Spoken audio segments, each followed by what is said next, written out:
I'm going to hit you in the face with a summary of this review right out of the gate. I don't think most of you will, but I just like it, bros. The CZ600 you're viewing today is the 223 bolt action version, already kind of a niche gun, but it's shooting at AR-15 level accuracy, albeit higher end AR-15 accuracy, but in a very lightweight and super compact package that accepts AR-15 magazines, has a threaded barrel, and it's priced at $1,000 to $1,100 street price. I've never really been into bolt actions. Typically speaking, with bolt actions, you're looking at three different types of guns. One, hunting rifles, other than, we'll say, loosely organized cougar safaris. Yeah, we'll call it that. In college, I don't hunt. Does anyone actually hunt with 223 anyways? I don't know. Two, precision rifle shooting, which is really fun, but instead of getting a PRS rifle and expensive glass, I'd rather spend $10,000 plus on something I'd use more often, like a 2009 F-150, a Drew Brees autographed uniform, or maybe a burial plot. Or three, you're talking about old rifles, and you guys know how I feel about old shit, but I gotta tell you, I'm making this new video with a high BAC. That is bolt action curiosity. And also I'm drunk. I'm getting a little weird now. My itch got scratched a little bit with that Ruger American Ranch. I bought the Ruger American Ranch in, or Ranch American, whatever the hell it is, in 300 blackout, a bolt action. Absolutely effing loved it. So did you guys, like hundreds of thousands of views in that video. We're talking about an intermediate cartridge, 300 blackout, designed for ranges, absolutely inside of 400 yards, optimized to be suppressed, using an action that makes no noise when you fire it, and it's accurate, and it's cheap, and I didn't have to buy new ammo, and I didn't have to buy new magazines because the American Ranch takes regular AR-15 mags. I think the American may have been the first bolt action gun I've ever bought for myself. Dead serious. My BAC levels continued to rise when I saw this, the CZ600 bolt action at EWA 2022.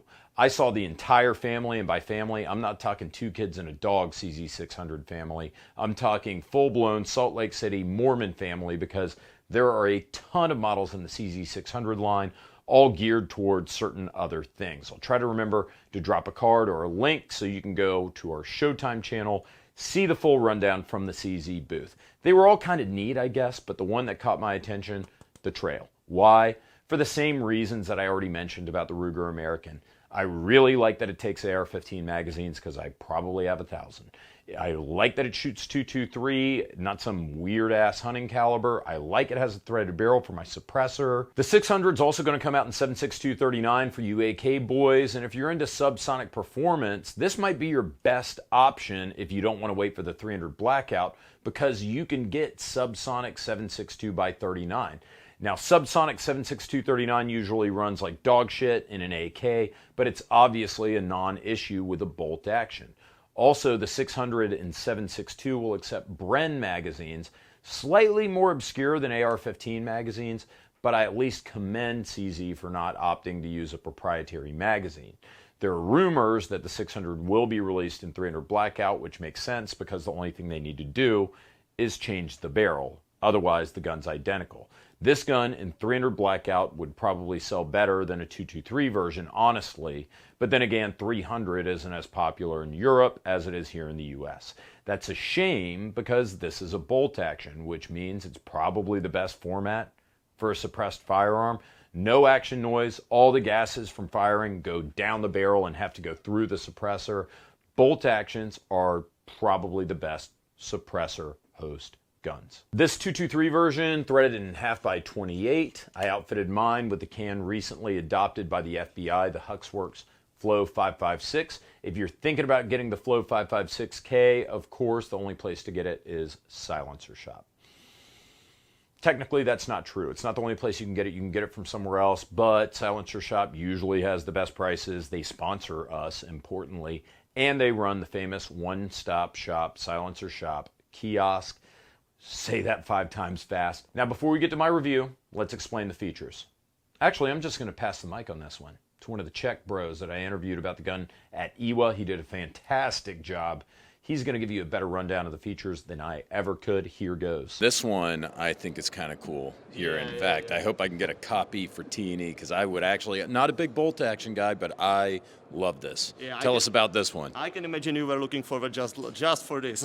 So this one is a little bit different. It's CZ 600 Trail, and it still uses the same bolt system and barrels like the CZ 600 hunting models.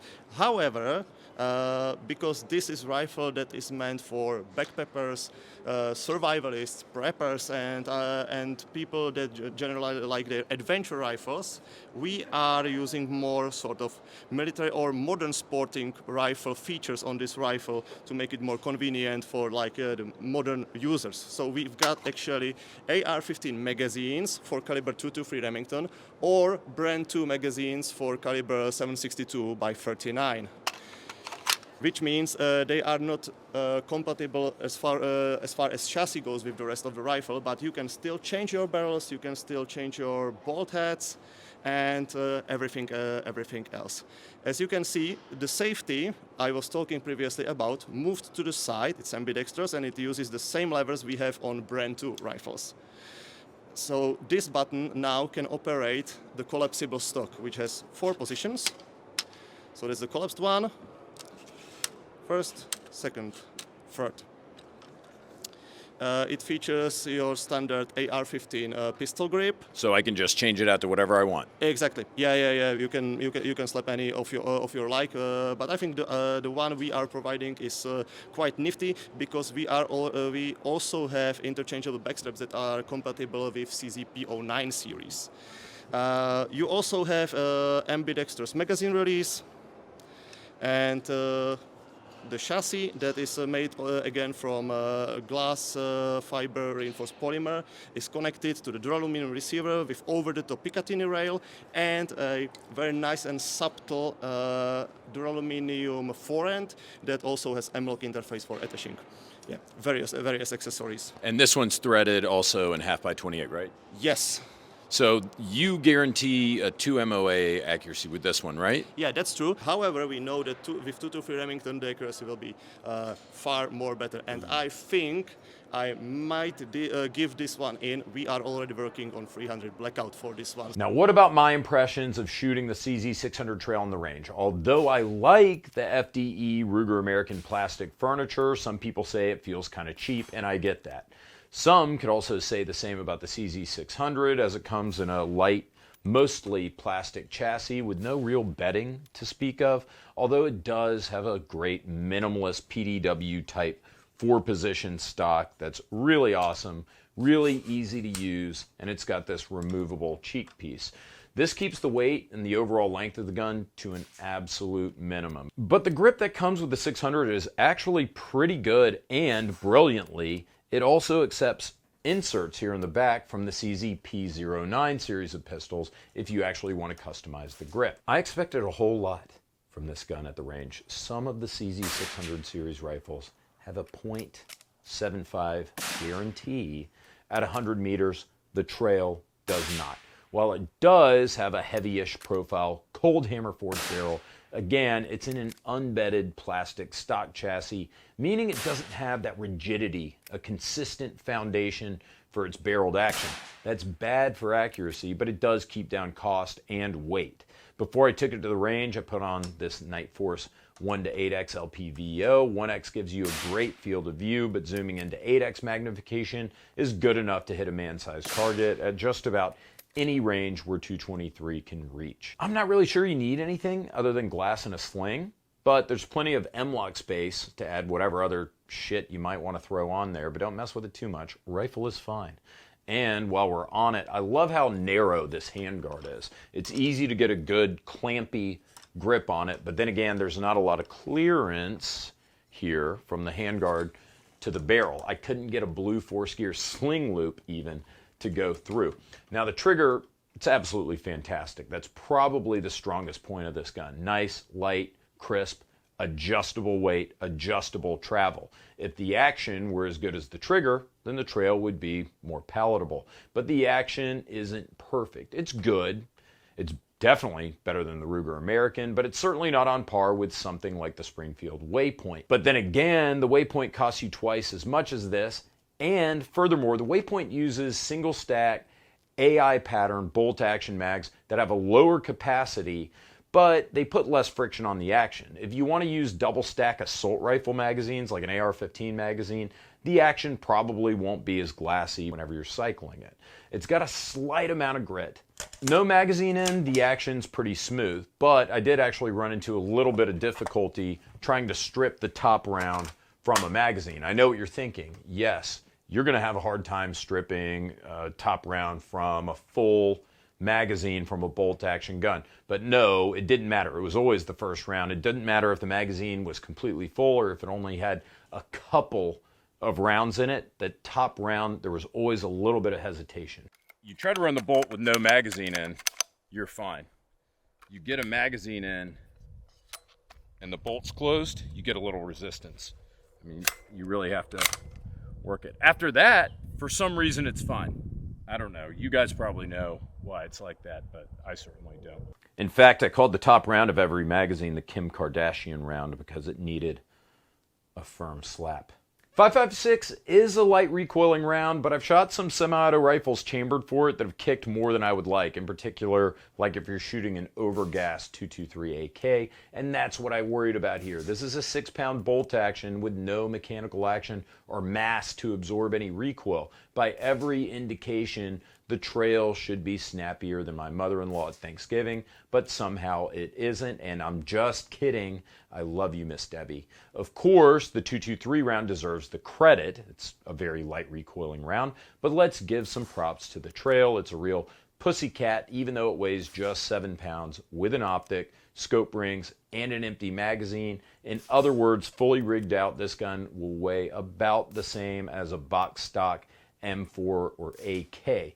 It's because of this light recoil that the flimsy looking stock works just fine. Handling this gun is great, the controls are great, fit and finish is a step above the yeoman implication of the title of this rifle, and the trail is fun as hell to shoot.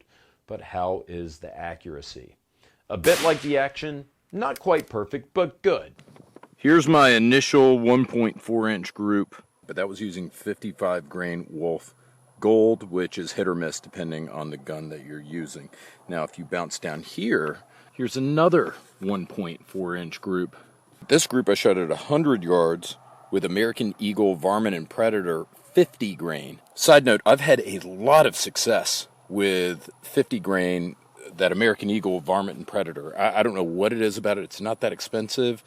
It is really, really good shit. Like, every gun we've shot at the Roo, we get fantastic groups. And I pulled this one for absolute sure. This was my second shot up here, and that was on me. I absolutely pulled that one. So if you're looking at just these 4 shots, that's 1, 2, 3 touching, then 1 right there.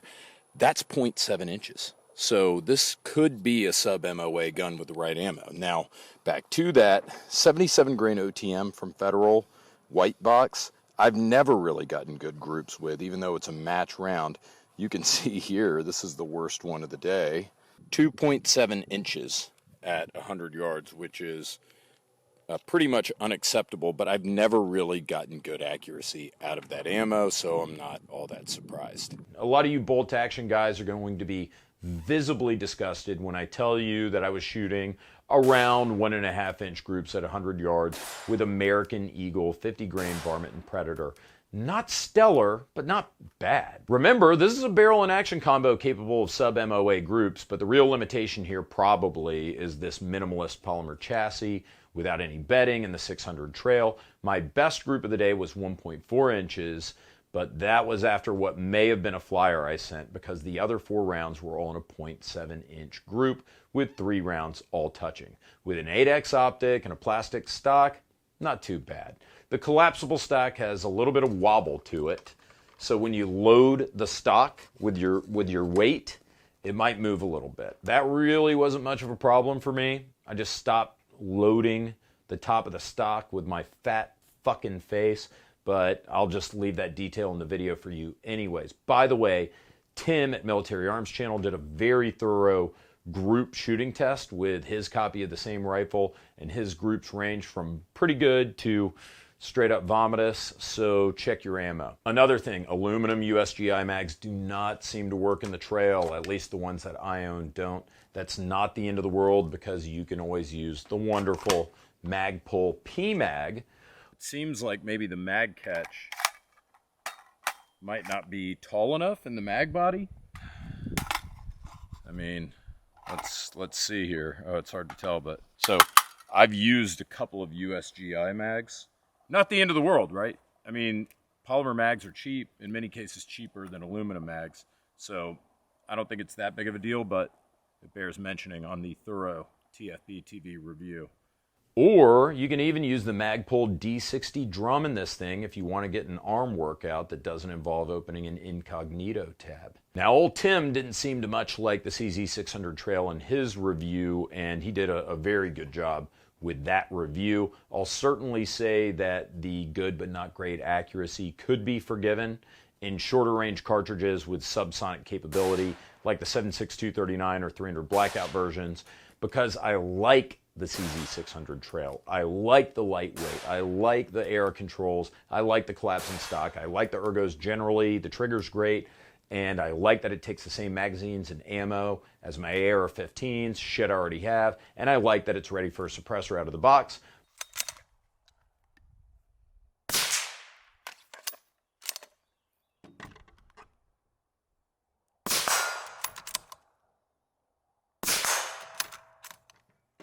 But unlike 300 Blackout or 7.6239, you don't have any subsonic options for 5.56 that make any sense.